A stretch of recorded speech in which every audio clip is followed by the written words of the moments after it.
그거를 꾸민 아이들이 많다는 건 현실이고 인정하지만 그 강압적인, 물론 경쟁 사회라는 것도 있지만 그 분위기에 그런 딱 성상품화된 것 같은 이미지를 아이들이 그 프로듀스 101 같은 핑미 핑미 핑미업을 외칠 것 같은 그. 너무 화려한 면, 잘 되는 면, 이런 것들만 이렇게 보고 그 세상을 쫓아가게 만드는 것도 저는 하나의 문제라고 생각을 하고요. 기사 제목이 굉장히 자극적입니다. 기저귀 차고 사세고시 봅니다. 좀 상상해봤어요, 저는. 정말로, 정말로. 적극적 안 시키자는 주의이지만서도 또 공교육을 100% 신뢰할 수 없다는 생각 역시 가지고 있거든요.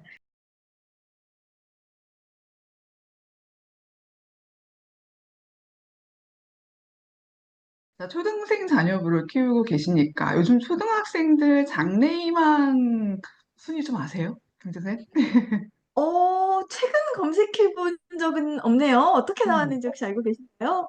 이게 이제 올해 조사는 아니고 작년 12월 조사 결과를 보면 뭐 1위가 운동선수, 네. 2위가 의사, 3위가 크리에이터 이렇게 나왔었거든요. 유튜버가 항상 상위에 네, 네, 있고요. 네, 네. 여기에 플러스 좀 꾸준히 오랫동안 이제 초등생들이 꿈꾸는 직업군이 또 하나 있죠. 연예인이 되고 싶어 하는. 연예인. 하는. 왜 우리가 보면 뭐 운동선수도 그렇고 의사는 조금 차치하고 크리에이터라는 직업들이 뭐 되게 화려하게 보이고, 그죠? 되게 좋은 점만 보이고, 잘 나가는 사람만 보이고 그러다 보니까 좀 많은 학생들이 그런 모습을 보면서 좀 꿈을 꾸게 되는 것들이 아니나 싶은 생각이 들어요. 그러다 보니 뭐 연예인 중에서도 가수 지망생들, 아이돌 지망생들이 많고, 오디션 프로그램들을 굉장히 많이 진행을 하잖아요. 최근 뉴스 좀 보셨나요? 아, 언더 15 건이 아주 좀 핫했죠. 맞아요. 굉장히 놀라웠던 것 같아요. 그냥 아이돌 선발 프로그램도 아니고, 말 제목 그대로 이제 언더 15, 아주 어린 아이 대상으로 하는 오디션 프로그램 자체가 좀 되게 쇼킹했었고, 결과적으로 방송이 취소가 됐어요. 네, 네, 기사 봤습니다. 엊그저께? 며칠 전에 이제 업데이트된 기사였던 것 같은데, 결국에 원래 편성을 하기로 했던 종편사가 편성을 하지로 않기로 했고, 제작사도 지금 방송을 취소했는데, 다시 들어가 보니까 이 방송 취소라는 게, 지금 당장 편성하지 않는다는 거예요.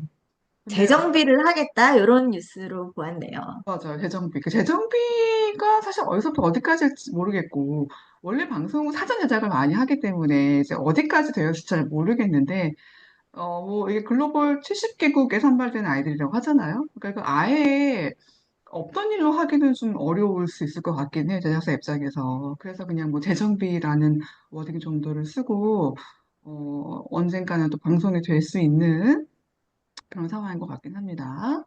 자, 언더 50는 뭐 걸그룹을 뽑는 오디션이었죠. 애초 방송 구도를 보자면. 그래서 만 15세 이하, 그러니까 중학교 한 2, 3학년 되나요? 그 정도 아이들을 대상으로 해서 뭐 그 제작사 보면은 뭐 리틀 블랙핑크를 만들겠다? 뭐 이런 포부를 밝히기도 했었던 것 같고 놀라운 건 이 이슈가 해외에서 먼저 시작된 거 아세요? 네, 네, 들었어요, 그것도.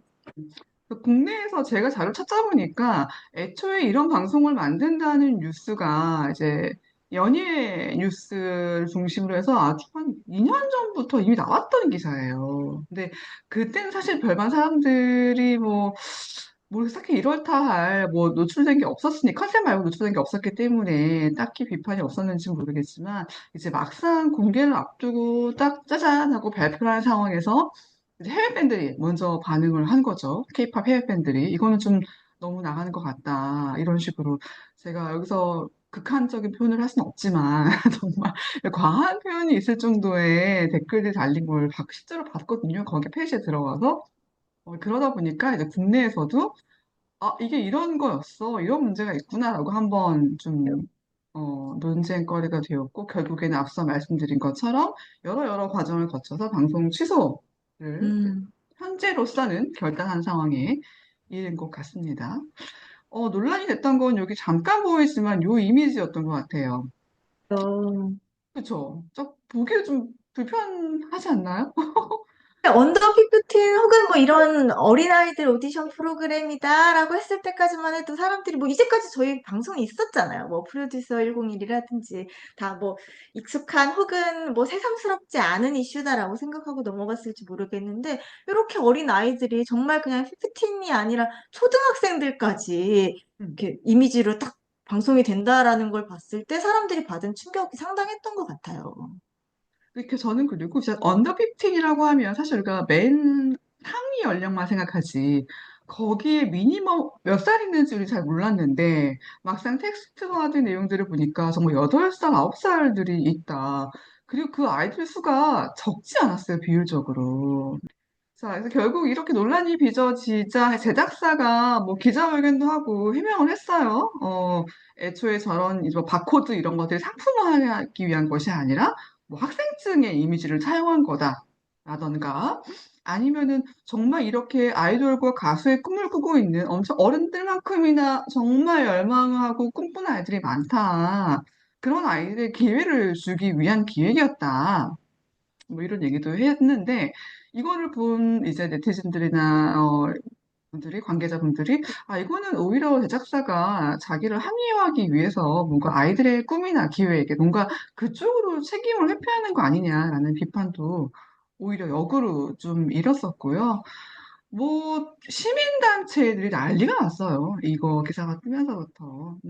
제가 보기로는 막 한 열 몇 개 단체들이 뭐 동시다발적으로 의견을 표명할 정도로 압박이 좀 상당했을 것으로 생각이 들고요. 뭐 우리가 방송이라는 게 우리가 법적인 내용까지 정확히 모르지만 이제 그 방송법에 보면은 당연히 아동 청소년에게 나쁜 영향을 주는 걸 하면 안 될 것 같아서 좀 상식적인 수준이잖아요. 그 상식이 법으로도 보장이 되어 있고 이제 그런 것들이 어, 이 프로그램은 보장하고 있지 않다라는 내용으로 폐지 요구를 했고 이제 결국에는 폐지가 되는 수순으로 이 내용을 보면서 가장 어떤 문제가 문제다라고 좀 보셨어요? 어떤 면에서? 이게 제가 또 여성이자 부모로서, 딸 키우는 부모로서 더 이입이 됐던 부분이 분명히 있을 거예요. 저는 개인적으로 아이에게 가급적 동요를 들려주려고 하고, 사실 대중음악도 그렇게 많이 노출 안 시키는 입장이거든요. 근데 그거를 꾸민 아이들이 많다는 건 현실이고 인정하지만 그 강압적인, 물론 경쟁 사회라는 것도 있지만 그 분위기에 그런 딱 성상품화된 것 같은 이미지를 아이들이 드러내놓고 이걸로 내가 선발되기를 바라는 그런 프로듀스 101 같은 핑미 핑미 핑미업을 외칠 것 같은 그 느낌 자체가 너무 저에겐 좀 불편하게 다가왔네요. 맞습니다. 사실 기존에 데뷔해 있는 아이돌 중에서도 굉장히 나이 어린 친구들이 많아요. 저는 와 이거는 뭐 감히 상상할 수 없는 연령대까지 내려갔다라는 점이 저는 일단 뭐 성상품화도 문제긴 합니다만 그러면서 굉장히 불편하게 생각이 들었고 그 노동 시간으로 봐도 저는 말이 안 된다고 생각하거든요. 음. 예전에 제가 그 20대 때 잠깐 방송을 했었는데, 방송 제작을 했었고, 그때 했던 게 이제 어른들을 대상으로 한 음악 오디션 프로그램이었어요. 그냥 뭐 일반인들, 취미로 사람들 대상으로 한 프로그램이었는데, 그거 한 번 출연하는 과정도 굉장히 길고, 너무너무 많은 에너지와 노력이 들어가거든요. 근데 이런 아이들이 뭔가 아이들의 꿈과 희망을 빌미로, 들이 실제로 뭐 제작진들은 노동시간 준수한다고 하지만 그게 되겠냐고요. 음, 촬영 시간은 노동 시간을 준수해서 한다고 하더라도 그 아이들이 그 경쟁 속에 놓여 있는 동안에 집에 가서 연습하고 뭐 하는 그 시간들 무시 못할 거라고 생각하거든요. 음. 그리고 뭐 정서적으로도 이렇게 건강하지는 않을 거라고 생각해요. 우리가 어쩔 수 없이 경쟁에 내몰릴 수밖에 없는 사회라고 하지만 솔직히 부모들 입장에서 그 경쟁을 최대한 유예해주고 싶은 마음은 좀 있지 않나요? 아니면 그 경쟁을 좀 더 건강한 방식으로 아이가 받아들이거나 이게 성장의 어떤 발판이 되는 식으로 가야 하는데 모르겠 저는 이런 경쟁 정말 대놓고 경쟁하는 프로그램인 거잖아요. 내가 저 친구를 이겨야만 올라갈 수 있는 거고 내가 데뷔를 위해서 누군가를 뭐 격하게 말하면 짓밟고 올라가야 되는 상황인 건데 이거를 8살, 9살 때부터 경험하게 한다. 실패했을 때 느낀 또 좌절감이라든가 이런 것들을 어떻게 우리가 감당할 수 있을 것인가. 그 어린아이에게 입게 된 상처 같은 것들을. 이런 생각을 좀 했습니다. 음, 사실 요 주제로 선생님이랑 이야기 나누어야지 했을 때 저희가 성향들이 좀 다 비슷하고 경쟁을 별로 좋아하지 않는 그런 타입들이다 보니 저 역시 좀 반대쪽 입장에서도 생각을 많이 해보려고 노력을 했어요. 그래서 이게 뭐 사람들의 다양한 강점과 그런 재능을 생각했을 때 경쟁이 강점인 친구들도 분명히 있고 그런 사람들이 있고 그걸 잘 살리는 사람들 그래서 퍼포먼스를 잘 내는 사람들이 갖는 직업이 또 연예인이자 스포츠 선수이자 이런 종목 그런 부류들이 있잖아요. 그러면은 스포츠 쪽에서 생각해 봤을 때는 그래 어릴 때부터 저희가 또 이렇게 재능을 키워주고 선수 생명이라는 게 소위 짧다 보니까 보통 음, 20대에 쫙 피어나고 그 다음은 또 다른 길을 찾아야 하는 경우들이 많잖아요. 이 연예인 K-팝 스타 같은 것도 정말 10대 후반에서 20대 이렇게 피어나는 그런 직업인데, 어, 어릴 때부터 준비하고 재능을 피워주고 싶은 사람도 있겠구나 하는 생각을 애써 음, 좀 했네요. 음. 뭐, 그래요. 그렇게 우리가 굳이 바라보자면, 예를 들어, 지금 아이돌을 꿈꾸는 아이들은 너무너무 많을 거고, 실제 우리가 데뷔해 있는 아이돌 중에서도, 우리가 가끔 뉴스 보다 보면, 몇 년 동안 뭐 수익을 한 푼도 가져가지 못한다던가, 아니면 결국에는 뭐 수년간 일만 하고 결국 다른 직업 찾아가거나, 이런 일들이 아주 부지기수잖아요. 네, 안 된다고 네. 하는 케이스들은 정말 손에 꼽을 거예요. 그 크리에이터 같은 경우에도 그렇대요. 유튜버 같은 경우에도. 몇 년째 아이들이 희망하는 직업 상위권에 있긴 하거든요. 근데 결국 우리가 가시적으로 뭐 괜찮은 수입을 내고 성공했다고 판단할 만한 유튜버들이 1%라는 거 아니에요. 나머지는 다 잘 되고 있지 않다는 건데, 그러니까 결국에는 이제 이런 것들이 너무 화려한 면, 잘 되는 면, 이런 것들만 이렇게 보고 그 세상을 쫓아가게 만드는 것도 저는 하나의 문제라고 생각을 하고요. 네, 어쨌든 간에 이런 프로그램에 출연하면은 그래도 비교적 뭐 빨리 데뷔하고 빨리 사람들에게 인지시키고 빨리 성공할 수 있어라는 뭐 장점이 있다고 네. 네, 애써 그렇게 장점을 애써 짚어보면, 네, 생각을 할 수는 있겠으나 모르겠어요. 저는 그거죠. 이 아이들이 정말 아이돌을 꿈꾸고 가수가 되고 싶어하는 그 꿈이 그 어렸을 때 그 꿈이 평생 지속되지 않을 수 있고요.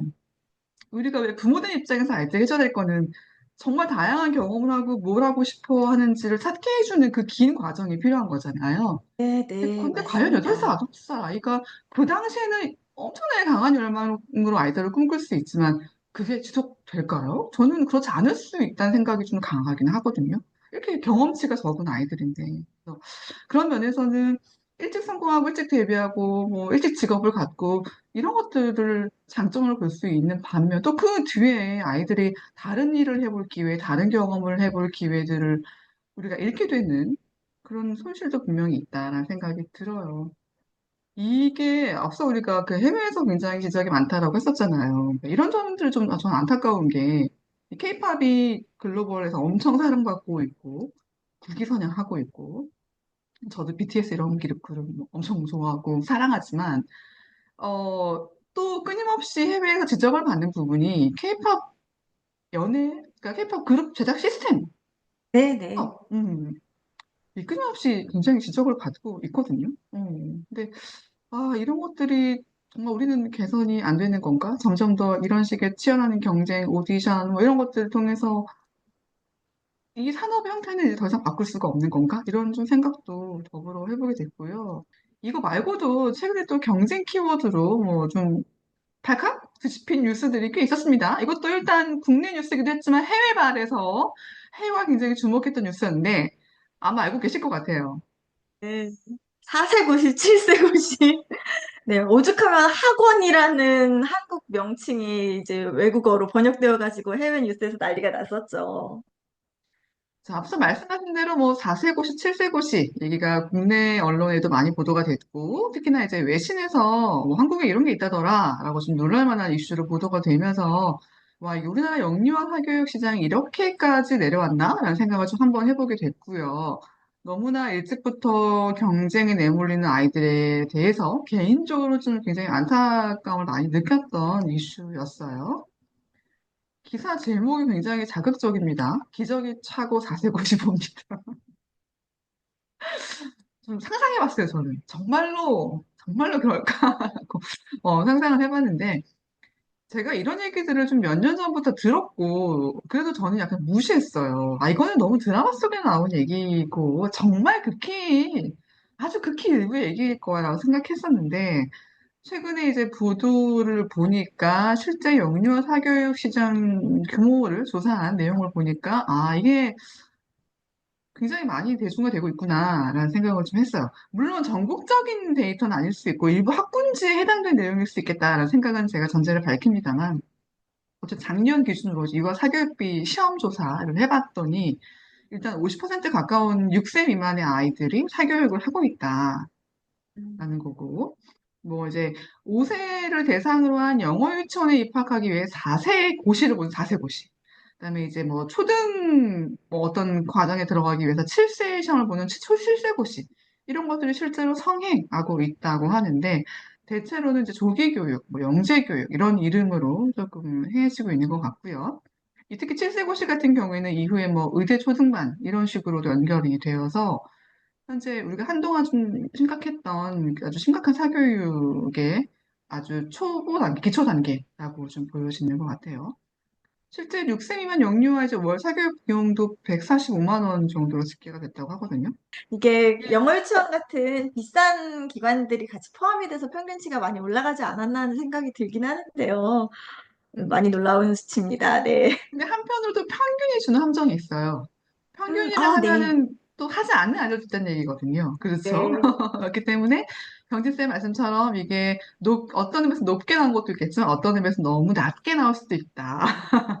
이런 점을 보면 실제로 정말 이 사교육, 6세 미만 사교육에 들어가는 비용은 뭐 일부 계층에게는 솔직히 어마어마한 비용이 들어갈 수 있다라고 예측해 볼 수 있는 데이터였던 것 같아요. 뭐 교육당국이 조기 사교육 완화를 위해서 뭐 공교육 프로그램 강화니, 학원 단속이니 이런 것들 하겠다고 밝히긴 했지만 사실상 어려울 거다라는 의견이 지배적이에요. 되지 않을 것이다 라는 의견이 지배적이고 좀 안타깝습니다. 그 해외에서는 이제 우리나라 이런 사회를 보도하면서 한국의 아주 과도한 경쟁 실태를 이제 같이 엮어서 보도를 하고 있고요. 뭐, 대학 입시 열풍 경쟁이라던가 또는 취업 경쟁까지 연관되는 그런 거다라고 좀 분석을 했더라고요. 더 가슴 아픈 건, 뼈 아픈 거는 이제 이런 것 때문에 젊은 세대가 출산 기피하고 우리나라 인구 절벽 뭐 이런 것들이 나타나고 있는 거 아니냐라는 데까지 이어졌던 것 같아요. 음, 실제 주변에 4세 고시, 7세 고시 경험하는 아이들 있으세요? 경진쌤은? 어, 제 주변에는 없어가지고 저도 좀 다른 세상 얘기처럼 진짜 존재해라고 의문을 가지고 있었던 편이었는데 다큐멘터리를 보고서는 좀 많이 충격이었어요. 그렇군요. 저는 다큐멘터리 사실 보지는 못했어요. 많은 분들이 음, 뭐 추천해 주시긴 했는데 아직 보지는 못했는데, 그러니까 다큐멘터리가 제작이 됐다는 자체가 저도 쇼킹했어요. 이런 게 다큐로 나올 정도가 됐구나, 이제는. 네네. 굉장히 쇼킹했고, 제 주변에 이렇게까지 하는 친구들을 많이 없거든요. 근데 이제 건너 학군지에 계시는 부모님들 얘기를 들어보면, 이렇게 해야 된다라는 얘기들 하시고, 점점 더 빨라지고 있다는 얘기들은 해요. 그러니까 사실 저는 4세 고시는 좀 충격적이었지만, 7세 고시는 꽤 많이 대중화됐다는 얘기를 들었고, 특히 이제 모 수학학원, 땡땡 학원, 아주 유명한 땡땡 학원이라고 있죠. 그 학원에 들어가기 위한 7세 고시는 아주 보편화되어 있고, 그때는 대치동 일대 뭐 교통이 마비된다. 그 고시를 보는 날은. 뭐 그럴 정도의 얘기는 아주 꽤 몇 년 전부터 들어왔던 얘기여서, 7세 고시는 뭐 일부 지역 중심으로 그런가 보다라고 했지만, 이게 뭐 이게 6세, 5세, 4세까지 내려간다라는 거는 좀 대단히 쇼킹했던 것 같아요. 그러면은 정말 공교육이 좋아지면 어떤 교육 당국의 얘기처럼 사교육이 사라질 것인가? 정말 어려운 이야기예요. 사교육이 역사 이래로 없었던 적이 있을까? 이런 이야기 남편이랑도 많이 나누고요. 저는 가급적 안 시키자는 주의이지만서도 또 공교육을 100% 신뢰할 수 없다는 생각 역시 가지고 있거든요. 네, 아무리 교육 목표나 이런 입시 제도 변화를 우리가 추구를 이상적으로 추구하고 변화를 하려고 해도 결국 궁극적으로는 안정적이고 좋은 소위 밥벌이가 되는 직업을 가지고 잘 살아가기 위한 그 파이가 너무 적다면 이 아래쪽에서의 경쟁 심화를 막을 길은 사실 현실적으로는 없다는 생각을 해요. 음, 맞습니다.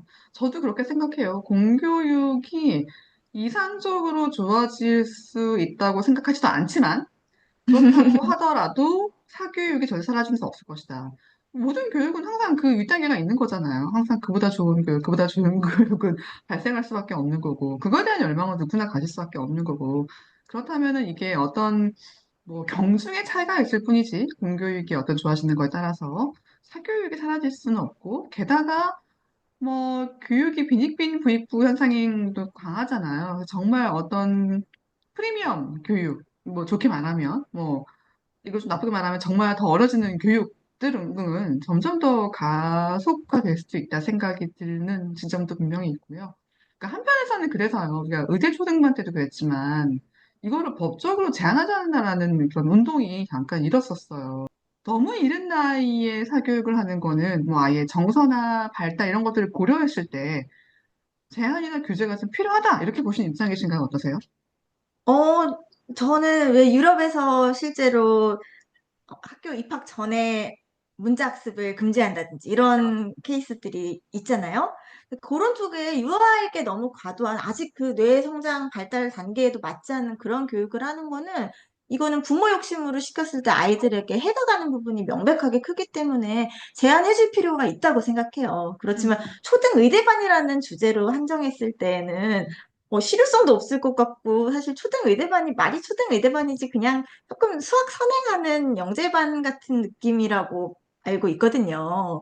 근데 그거는 필요한 학생들은 음, 선택적으로 수업을 들을 수 있지 않을까. 저희 애는 해당이 되지 않지만, 네, 음. 그래서 이거는 실제로 규제를 해도 오히려 음지에서 하는 그런 부작용이 더 많을 것 같다는 생각하고 있습니다.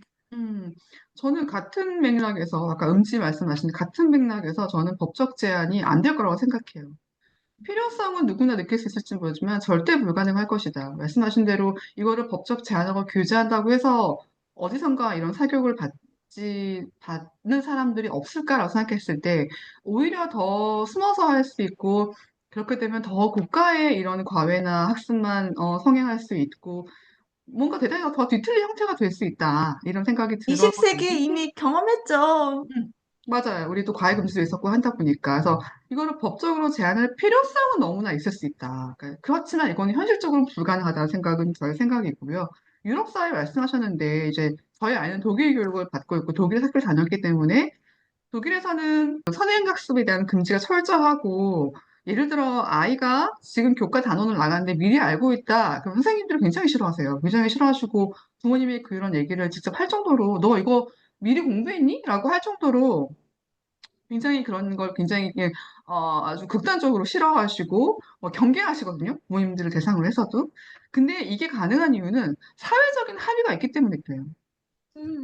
모든 국민들이 일부를 제외한 모든 대부분의 국민들이 이런 건 할 필요 없고 일단 이 시기에 아이들은 뭘 해야 하고 정서 교육이 훨씬 더 중요하고 네. 이런 것들에 대한 사회적 합의가 이루어져 있기 때문에 뭐 일부 아이들이 선행을 해도 교사가 그렇게 얘기했었을 때 그게 정상적으로 다시 시스템이 돌아갈 수 있는 기반이 마련되어 있다라는 거거든요.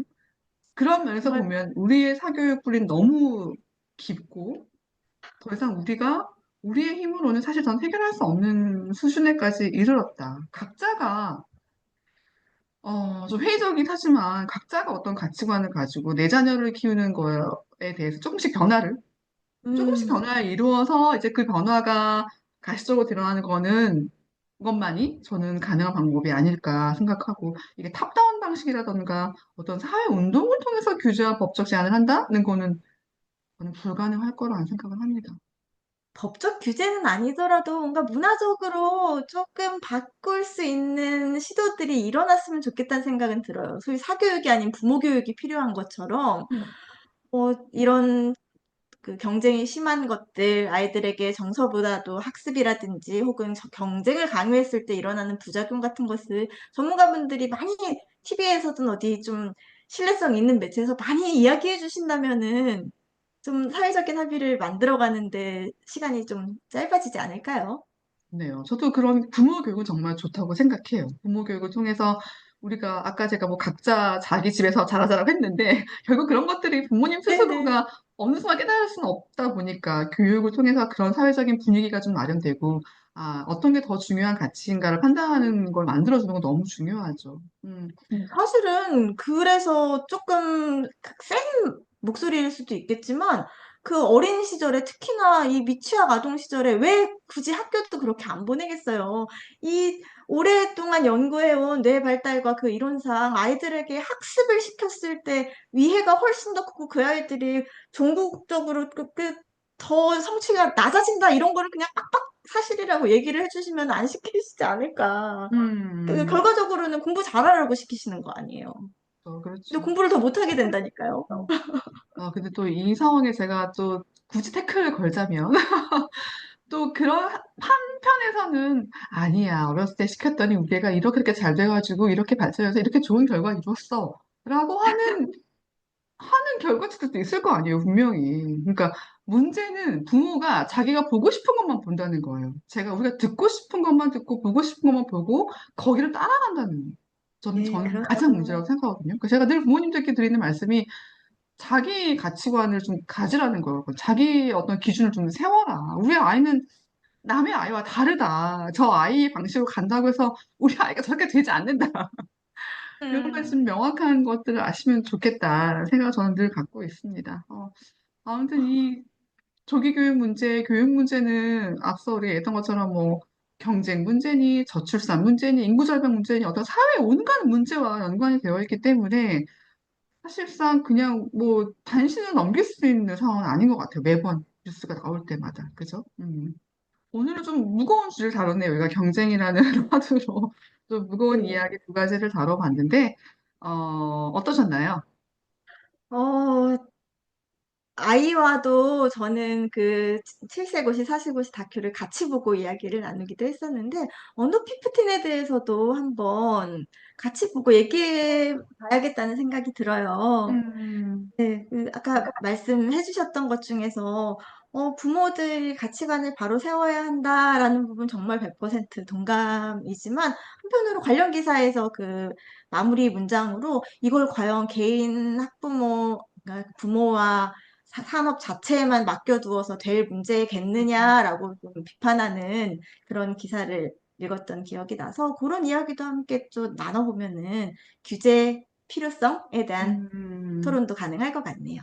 그러네요. 아이들도 당사자들, 그 연령대 해당하는 아이들의 이야기는 또 어떨지 또 궁금하고요. 어, 저희 아이는 15세, 아직 만 14세긴 합니다만 별로 관심 자체가 없더라고요. 많이 컸어요, 오빠예요.